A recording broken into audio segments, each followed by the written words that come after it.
Well, here it is. It's the second season of Food Bites, and we've got lots of things to discuss this year. So many things that are going on around homelessness, about food insecurity, about all sorts of new initiatives that are happening, real challenges that are also taking place.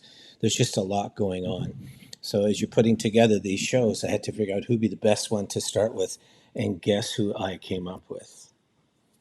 It's Jane. That's right. I mean, we've got a lot to discuss, Jane, because a lot is happening, and a lot is happening in your field as well.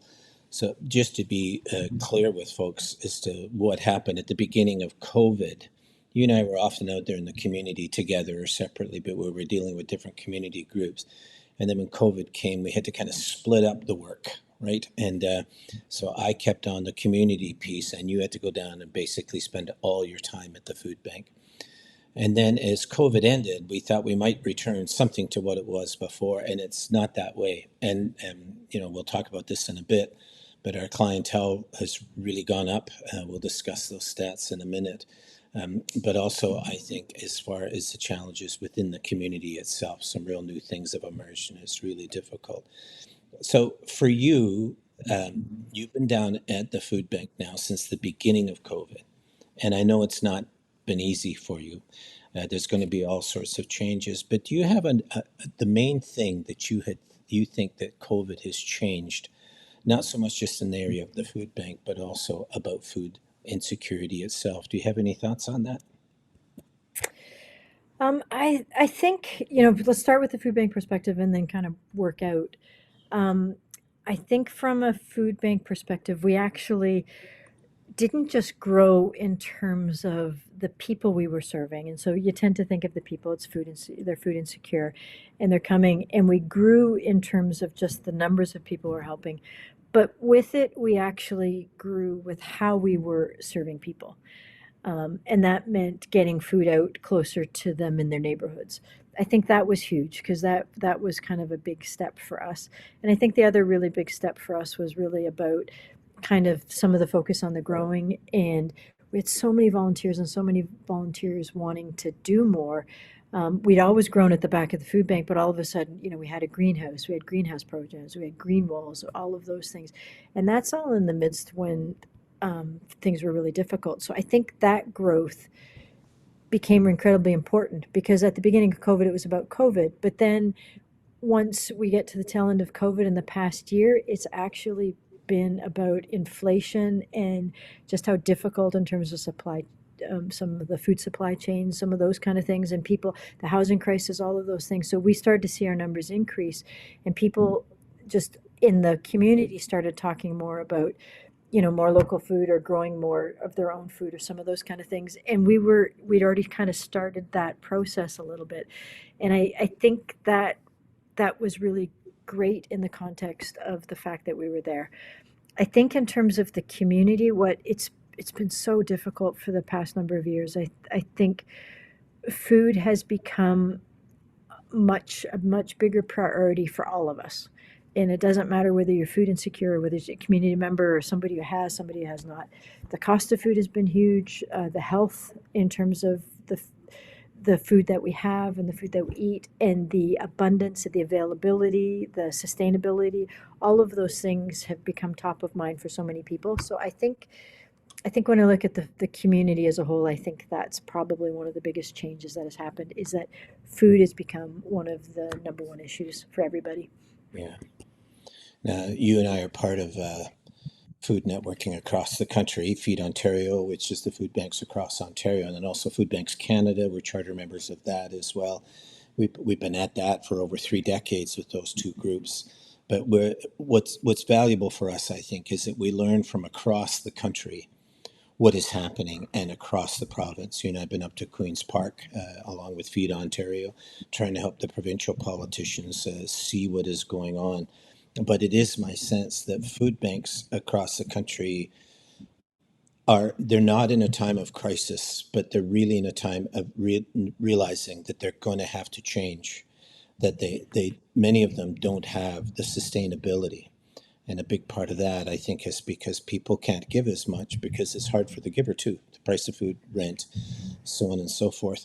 But it is my sense that we're pretty lucky in London that we have not reached that kind of seriousness yet. It is serious for us, but Londoners have been so generous. We're not looking to rationing or cutting back. At the same time, we know we have to develop a new model for the future. Yeah, I think when you talk about it not being a crisis for food banks, I think overall in many ways it is. That we've talked. We went to some of those meetings, and it was actually kind of emotional Yeah. hearing folks who have been around for 30 years and talk about how some of them are actually having to potentially close. Now, some of Hmm. these are smaller food banks, some of these are whatever, but it's just been so difficult. And I think it's not just because of, let's say, a lack of support per se in terms of some of the givers. I think it's a lot of, they're getting older. Most food banks work on volunteer models, and then the population that it helps um, weren't able to actually come. They were seniors. It's difficult. It's a lot more physical. So I think it overall became more and more difficult. And I think what we're facing now is this sustainable? It's, yes, of course, Londoners have been amazing and it's been wonderful and we've been so well supported and it's been great. And we don't have some of those kind of issues, but we are seeing a 43% increase over last year, like over 1 year. We're Yeah. now close to 6,000 families a month. Like, how can we be sustainable doing that? Do we spend a lot more money on staff? Like the community it's just really difficult to continue to assist in the way that we've been assisting and keep it going at this level. I don't really know how some of the larger food banks do it. So a place like Toronto obviously has got when you talk about a housing crisis and how Yeah. difficult it is, I mean, we help once a week with regards to, or sorry, once a month with, let's say, a week's worth of food. Their people are they're helping once a week. How, like that must just be so difficult to sustain. But obviously people are in real need, and like that's the thing that's really tough for me. Yeah. We're in the end a community response to need, and the need is just it's outstripping our ability to help overall, I think. Yeah.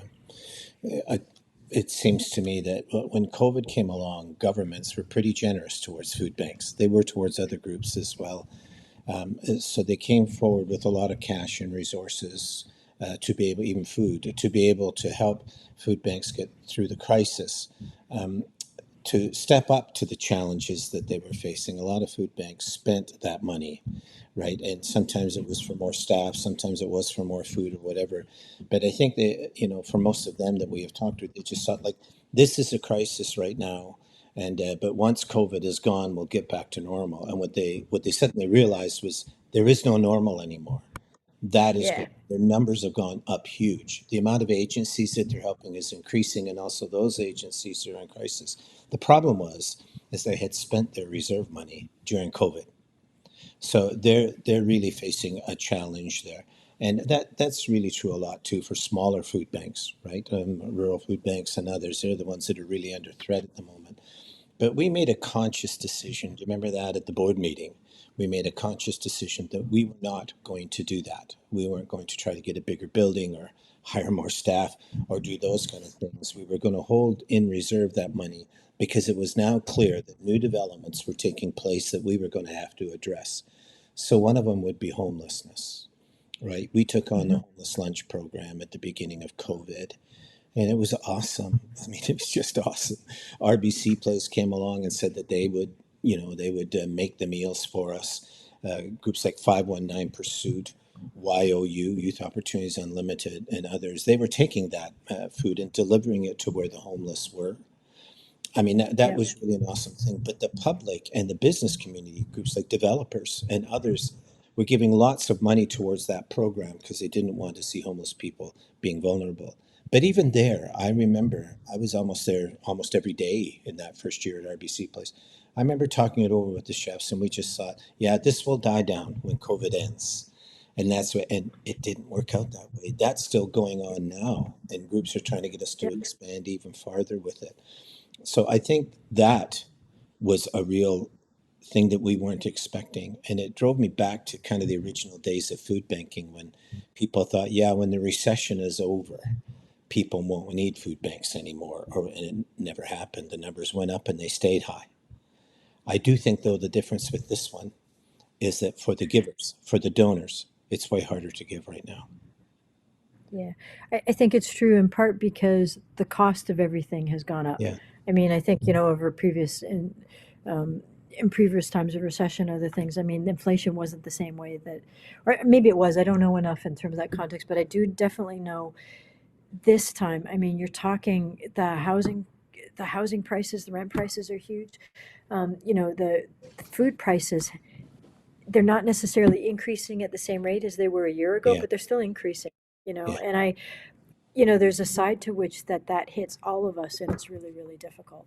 yeah, So I think, yeah, I think it's right. I do remember going to the provincial meetings a few years ago, still in COVID, and they said, look, our numbers are going up, but they did, a couple of the folks were saying, look, they're going to stay up, they're not going to go down, but you don't really yeah, feel that until you start to feel it, and we're yeah, really feeling it now, definitely. And of course yeah. they were banging the drums back then, but now we're seeing it, we're seeing the impact, and it's been difficult for sure. So let's go back historically a bit. If you remember at the beginning, we we were there when food banks were all starting up and things were happening, and it was awesome. But there were criticisms of food banks at that time by some traditional groups who felt that you're getting government off the hook or whatever it was. And our attitude as the London Food Bank was, look, at up until now, governments have been involved in doing these things, but citizens have always wanted in. They've always wanted to be a part of taking care of their own in the community. And this was providing that opportunity. And I think that that really played itself out well across the country, not just in London. Citizens, businesses, associations, even legacy gifts, those kind of things, like people really got involved with that. But now, as you move forward almost 40 years later, you're beginning to see the limitations of that. The citizens want in, but if they are the sole suppliers of food banks, and citizens are now really feeling the effect of inflation, of COVID, of all the other things we're talking about, there's a limiting factor in there in which food banks cannot expand beyond a certain point. And I remember the leaders of the provincial organization telling us that at one of the meetings. Yeah, and should food banks expand? Hmm. Should food banks be the answer to food insecurity, to people needing help? I don't think so. I think we are a community response. I think we're one of the answers. I think we're there in an emergency to help out, but the emergencies are becoming constant crises. I think Yeah, that's the difficult thing. I think we continually meet people who have had to use the service because they didn't have work and it helped them through a tough time. And I think that's great because you're seeing people go through the process. hmm, But again, the numbers of people are huge.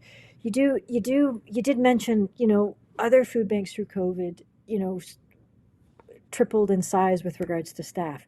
Well, we kind of did too, but we did that with volunteers, and yeah, the community responded. But like, there's still limitations on how much volunteers can do, and you still have to organize them. And also, we are a food bank, and we will assist with the homeless crisis and the homeless situation. But if the volunteers were actually dealing directly with the home, like, it would be very, very difficult. There would be a yeah, whole level of training and a whole yeah. level of difficulty associated with that. Right now, we collect food, we sort it, we make sure it's safe, and we hand it out. I think as long as we're working with volunteers and we continue that, I actually think there's always a place. But I I don't know, 6,000 families, how many more families can we assist? 10,000? I Yeah. just, it gets really, really tough. So it'll be within the next month. It will be 6,000. We had a board meeting last night, for instance, and we just heard that it was up to what, 5,900, something like that. Yeah, Yeah, 5860 or something. yeah. So we'll Over be. 15,000 individuals. That's right. So that will be 6,000 within a month, and then that also does represent the 16,000 individuals that we're trying to feed every month. And of that, Jane, Yeah. what are the percentages? I know them, but you were the one that reported them. You'll know them better. How much of that has helped at the food bank, and how much of that has helped in the community neighborhood depots that we cooperate with? So I think there's a few components of the food bank, the London Food Bank, in terms of what we do. So people come directly to us. So 80% of that is people coming directly to us, and that's done through people coming through the front door. It's also done through workers that call us, and we get the packages ready. And then we have satellite locations where the information is centralized, but the distribution is decentralized, and that's the mobile food bank. That's the truck Yeah, that goes out, and then that's these resource centers where we send food to the resource centers, and they serve people. But if you go to the resource center, it's like coming to us. So we, as a result, keep all of that as one statistic. And 20% right now are being served in their neighborhoods. 80% are being served at the central location here. That doesn't even include the 25 agencies plus the yeah, programs that we assist on top of that. So, you know, add another 50%, and that's how many Londoners are getting helped through, again, Londoners' generosity. yeah. But it is true, right? Like when we look at the givings have helped us to keep level, not to shrink down. But when your numbers go up or the demand on us goes up 42% in a year, that's a lot, and we've never begged Londoners for anything or whatever it is like that, but we have to let them know that that is the difficulty that we are going to be facing. And I think one of the things we've really realized, even at the board meeting last night, is we're no longer just there ourselves trying to help those 6,000 families or 16,000 individuals. The agencies that are out there are looking increasingly to the food bank to help them because they might have more trouble raising funds or food or whatever, and we really have to be there for them. So it's like you're a family, you're a husband and a wife, and then all of a sudden a couple of kids come along and you look at your budget and it spreads out as you look at those things. That's happening to us on an ongoing basis. We're taking on more responsibilities around homelessness, maybe helping another agency that's asking us for assistance. It's like this movable thing, and we can't just kind of sit down and really make a solid concrete plan because the community itself is changing and morphing even as we're talking. Yeah, it is. It's changing and morphing, and people are going through um, different kinds of difficulties, right? In Yeah, terms of, we are getting more people who are working. I mean, yeah, I know there's a lot of positions out there, particularly in the service sector, et cetera, but there's still a lot of people working that are having to come to us for help yeah, as well. yeah, So yeah, for sure, it's true. In terms of what are we going to be and how we are we going to kind of reimagine the future, I yeah, think that's still it's still to be determined. yeah, I do think there's some things that have changed a little bit operationally, and so again, we really believe in those programs, and some of those programs started due to COVID, but we actually view them as core. So, how are we going to help with the homeless yeah, situation? yeah, Are people without shelter, and to be able to do that in a different way that's not here but still assist. I think those things are all great. Vision Soho is another one. I know that's a little bit on hold, but yeah, um, we're about the community and we're about food, and we're not just about the food bank. We're about people who yeah, need help, yeah, but our way to help that is obviously with food. yeah. Can we talk just a little bit about the difference between food insecurity and food security? So, food insecurity has been what food banks have been all about. And, the some people, they hit times of crisis or emergency, they lost their job or they got sick or they couldn't afford their apartment anymore or whatever it was, and so they had to depend on food banks. That was seen as food insecurity. That's what happens when people hit a crisis time.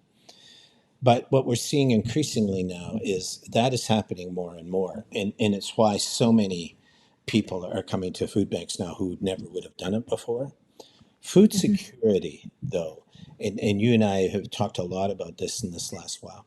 Food security is about the ability of people to be able to afford their own food, right? But it's also the ability of a community, in this case, London, to be able to produce that kind of food or draw in food from the outlying regions, but also to have it so that it's affordable and accessible for everybody. So it's not just about helping people that are of low income or struggling right now.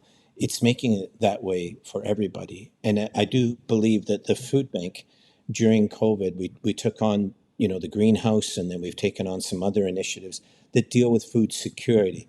How do you grow food internally within your community so it's not all dependent on a grocery store system that could be expensive?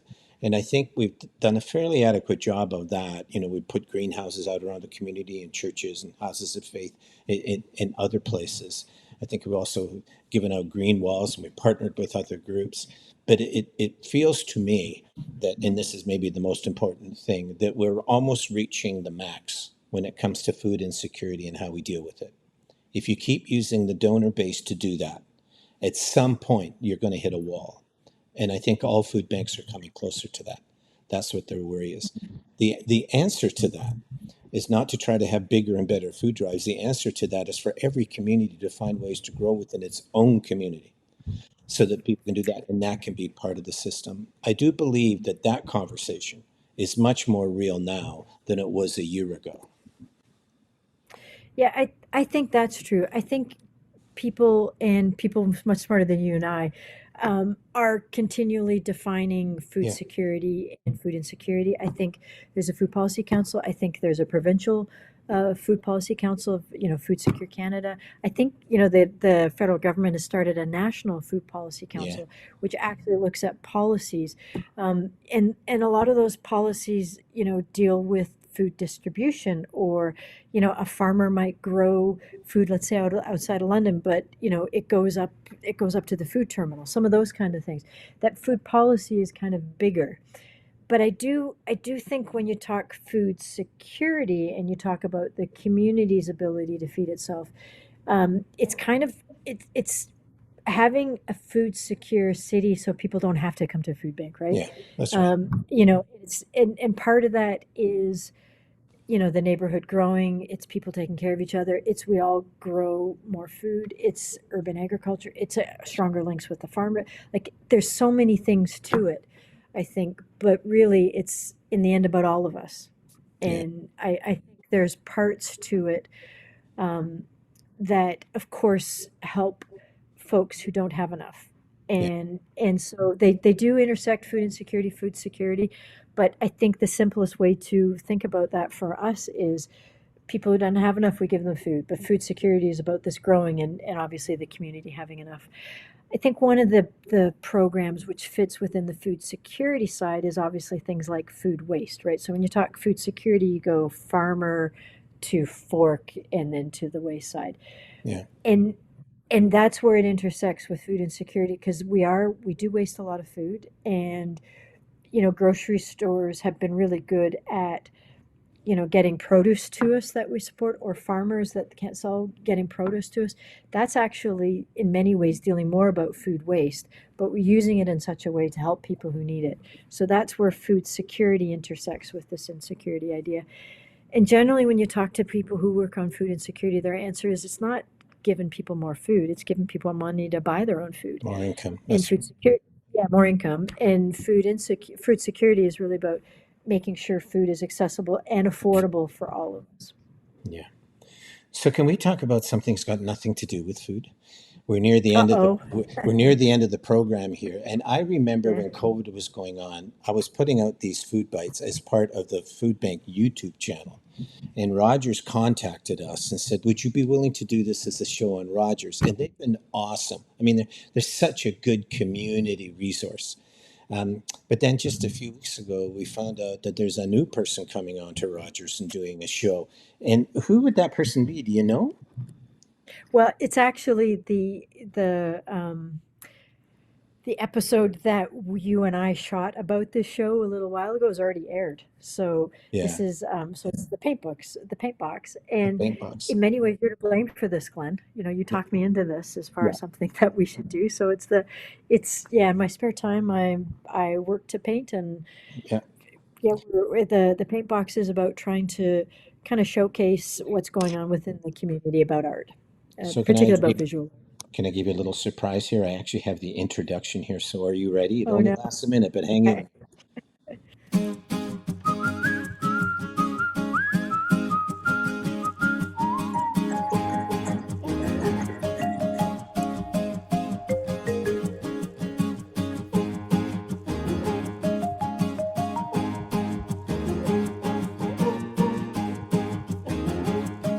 So you've been embarrassed by that, Jane? A little bit, but that's okay. I know, but I think the thing that Rogers was really interested in is that there's a lot going on around painting in London.